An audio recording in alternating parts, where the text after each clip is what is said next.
ಎಲ್ಲರಿಗೂ ನಮಸ್ಕಾರ. ಇವತ್ತಿನ ವಿಡಿಯೋದಲ್ಲಿ ಗುಣಪಡಿಸುವ ಸಸ್ಯಗಳ ಬಗ್ಗೆ ನಾವು ನೋಡೋಣ. ಈ ಒಂದು ಪುಸ್ತಕವನ್ನು ಬರೆದವರು ಡಾಕ್ಟರ್ ಜೆ.ಸಿ. ಕುರಿಯನ್ ರವರು. ಈ ಪುಸ್ತಕದಲ್ಲಿ ಹಲವಾರು ಗಿಡ ಸಸ್ಯಗಳ ಆರೋಗ್ಯ ಗುಣಪಡಿಸುವ ಸಸ್ಯಗಳು ಇವಾಗಿವೆ. ಅದರಲ್ಲಿ ನಾನು ಬೆಂಡೆ ಗಿಡದ ಬಗ್ಗೆ ನಿಮಗೆ ತಿಳಿಸುತ್ತೇನೆ. ಬೆಂಡೆಯು ವರ್ಷಪೂರ್ತಿ ಬೆಳೆಯುವ ಗಿಡವಾಗಿದೆ.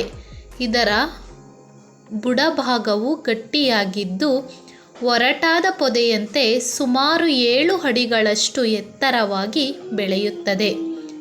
ಬೆಳೆಯುತ್ತಿರುವ ಸಸ್ಯ ಭಾಗದ ಸ್ತಂಭಗಳ ಎಲೆಗಳಲ್ಲಿರುವ ಒಂದೇ ಹೂ ಹಳದಿ ಬಣ್ಣವಾಗಿರುತ್ತದೆ. ಕಾಯಿ ಉದ್ದವಾಗಿದ್ದು ಕತ್ತರಿಸಿದಾಗ ಒಳಗೆ ಲೋಳೆಯಂತಿರುತ್ತದೆ. ಬೆಂಡೆಕಾಯಿಯು ಉಷ್ಣವಲಯದ ದೇಶಗಳಲ್ಲಿ ಬೆಳೆಯುತ್ತದೆ. ಔಷಧೀಯ ಉಪಯೋಗ. ಇದರ ಔಷಧೀಯ ಉಪಯೋಗನ ನಾವು ನೋಡೋಣ. ನೋಡಿ, ಅನ್ನನಾಳ ಪ್ರದೇಶದಲ್ಲಾಗುವ ಉರಿತವನ್ನು ಶಮನಗೊಳಿಸುತ್ತದೆ ಹಾಗೂ ರಕ್ಷಿಸುತ್ತದೆ. ಮತ್ತು ಉರಿಯೂತಕ್ಕೊಳಗಾದ ಭಾಗಗಳಲ್ಲಿ ಮೃದುವಾಗಿರುವಂತೆ ಕಾರ್ಯನಿರ್ವಹಿಸುತ್ತದೆ. ನೆಕ್ಸ್ಟು, ಜಠರ ಮತ್ತು ಕರುಳಿನಲ್ಲಿ ನುಲಿಯುವಂತಹ ನೋವು ಉಪಶಮನಗೊಳ್ಳುವುದಲ್ಲದೆ ವಾಯುವನ್ನು ಹೊರದೂಡುತ್ತದೆ. ಸ್ನಾಯುಗಳ ಸೆಳೆತ ಅಥವಾ ಸಂಕೋಚವನ್ನು ತಡೆಗಟ್ಟುತ್ತದೆ ಇಲ್ಲವೇ ಗುಣಪಡಿಸುತ್ತದೆ. ವಿರೇಚಕ ಅಂದರೆ ಮಲವು ತೆಳುವಾಗಿ ಹೋಗುವುದಕ್ಕೆ ಉಪಯುಕ್ತವಾಗಿದೆ. ಮತ್ತು ನ್ಯೂಮೋನಿಯಾ ಅಂದರೆ ಶ್ವಾಸಕೋಶದ ಉರಿಯೂತ, ಮೂತ್ರ ಸಂಬಂಧಿ ತೊಂದರೆಗಳು, ಹೃದಯ ರೋಗಗಳು, ಶ್ವಾಸನಾಳಗಳ ಒಳಚರ್ಮದ ಉರಿಯೂತ, ಬ್ಯಾಕ್ಟೀರಿಯಟಿಸ್ ಮತ್ತು ಶ್ವಾಸಕೋಶಗಳ ಕ್ಷಯದ ಚಿಕಿತ್ಸೆಯಲ್ಲಿ ಇದನ್ನು ಉಪಯೋಗಿಸುತ್ತಾರೆ. ನೋಡಿ, ನಮಗೆ ಬೆಂಡೆಕಾಯಿ ಈ ಸಸ್ಯದಲ್ಲಿ ಹಲವಾರು ಔಷಧೀಯ ಗುಣ ಇದೆ. ಈಗ ಬೆಂಡೆ ಸಸ್ಯವನ್ನು ಉಪಯೋಗಿಸುವುದು ಹೇಗೆ ಅಂತ ನಾವು ನೋಡೋಣ. ಬೆಂಡೆ ಗಿಡದ ಎಲೆಗಳನ್ನು ಹುಣ್ಣು ಅಥವಾ ಉರಿಯೂತದ ಮೇಲೆ ಬಿಸಿಯಾದ ಹಿಟ್ಟು ಮುಂತಾದವುಗಳನ್ನು ಹಾಕಿ ಗಾಯಕ್ಕೆ ಕಟ್ಟುವುದರಿಂದ, ಅಂದರೆ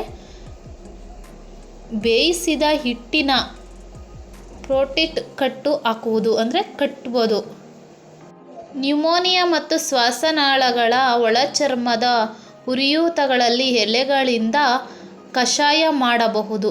ಇದೇ ತೊಂದರೆಗಳಿಗೆ ಬೆಂಡೆ ಹೂಗಳಿಂದ ಚಹಾ ಮಾಡಿ ಸ್ವಲ್ಪ ಜೇನು ತುಪ್ಪದೊಂದಿಗೆ, ಅಂದರೆ ಬೆಂಡೆ ಹೂವಿನಿಂದ ಸ್ವಲ್ಪ ಕಷಾಯ ಮಾಡಿ ಅದಕ್ಕೆ ಜೇನುತುಪ್ಪದೊಂದಿಗೆ ನಾವು ಸೇವನೆ ಮಾಡಬೇಕು.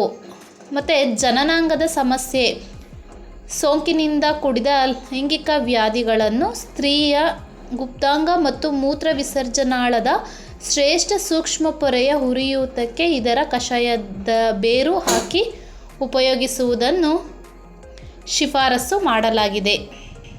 ಅಂದರೆ ಇದರ ಒಂದು ಇನ್ಫೆಕ್ಷನನ್ನು ಹೋಗಲಾಡಿಸುವಂತಹ ಗುಣವು ಬೆಂಡೆಕಾಯಿಯಲ್ಲಿ ಇದೆ. ಮತ್ತು ಬೆಂಡೆಕಾಯಿಯು ಬೀಜಗಳನ್ನು ಹೃದಯ ರೋಗಗಳಿಗೆ ಉಪಯೋಗಿಸುತ್ತಾರೆ. ಮತ್ತು ಬೀಜಗಳನ್ನು ಚೆನ್ನಾಗಿ ಹುರಿದು ಚಹಾದಂತೆ ತಯಾರಿಸಿ 4-5 ಗ್ಲಾಸ್ನ ತೆಗೆದುಕೊಳ್ಳಬಹುದು. ಮತ್ತು ಕಾಯಿಗಳನ್ನು ಶ್ವಾಸಕೋಶಕ್ಕೆ ಕ್ಷಯದಲ್ಲಿ ಉಪಯೋಗಿಸಲಾಗುತ್ತದೆ. ಉಪಯೋಗಕ್ಕೆ ಬರುವ ಸಸ್ಯದ ಭಾಗಗಳು ನೋಡೋಣ. ನಾವು ಸಂಪೂರ್ಣ ಸಸ್ಯವೇ ಉಪಯೋಗಕ್ಕೆ ಬರುತ್ತದೆ. ಇದರ ಸಂಪೂರ್ಣ ಸಸ್ಯವೂ ಸಹ ಒಂದು ಉಪಯೋಗಕ್ಕೆ ಬರುತ್ತದೆ. ಇಷ್ಟು ಬೆಂಡೆ ಸಸ್ಯದ ಒಂದು ಉಪಯೋಗ. ಮುಂದಿನ ಒಂದು ವಿಡಿಯೋದಲ್ಲಿ ಮತ್ತೊಂದು ಸಸ್ಯದ ಬಗ್ಗೆ ನಾವು ತಿಳಿದುಕೊಳ್ಳೋಣ.